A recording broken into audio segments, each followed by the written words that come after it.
Bonjour, alors dans ce petit tuto rapide, on va voir comment récupérer les limites d'un parc naturel régional au format Shape. Donc pour ça, on va aller sur le site de l'INPN, l'Inventaire national du patrimoine naturel. Là, on a un onglet qui s'appelle Données et outils, et puis un peu plus bas,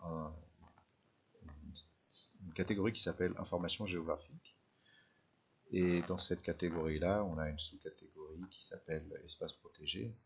Cliquez dessus et puis on retrouve les parcs naturels régionaux. Vous voyez qu'on aurait pu en choisir d'autres.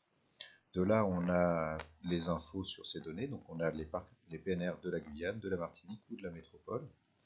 On les a au format web service ou au format carte et couche SIG, en l'occurrence Shape, c'est ce qui nous concerne pour QGIS ou ArcGIS. MapInfo, c'est pour le format MapInfo.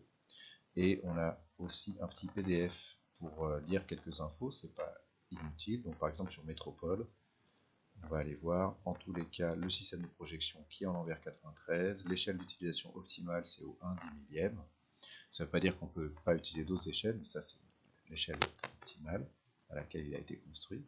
Voilà, donc on peut récupérer ces données en cliquant tout simplement sur télécharger. Voilà, il se télécharge assez rapidement dans le répertoire de téléchargement. On peut le dézipper.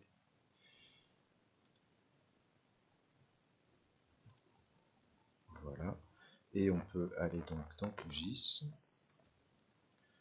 voir si c'est bon, s'il n'y a pas de problème, et sélectionner un parc naturel régional qui nous concerne, l'exporter et l'enregistrer. En l'occurrence, on va récupérer le parc naturel régional d'Écosse. Donc je clique sur couche, ajouter une couche vecteur. Il apparaît ici. Je clique sur type pour trier par type de fichier. J'ai le format SHP qui apparaît là. C'est le format que je vais utiliser pour ouvrir ma donnée. Je clique sur ajouter. J'ai tous les PNR de France qui apparaissent.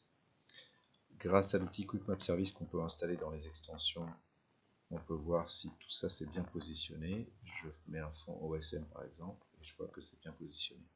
Je peux récupérer en utilisant l'outil de sélection qui est ici. Je peux récupérer le PNR qui m'intéresse. Et une fois que c'est récupéré, je peux faire un clic droit sur la couche et exporter, sauvegarder les entités sélectionnées sous. Je vais cliquer sur les trois petits points au niveau du nom de fichier pour pouvoir enregistrer au bon endroit PNR COS. Je vérifie que je suis bien en format Esri Shapefile et en Lambert 93. Voilà, et j'ai désormais le PNR d'Écosse.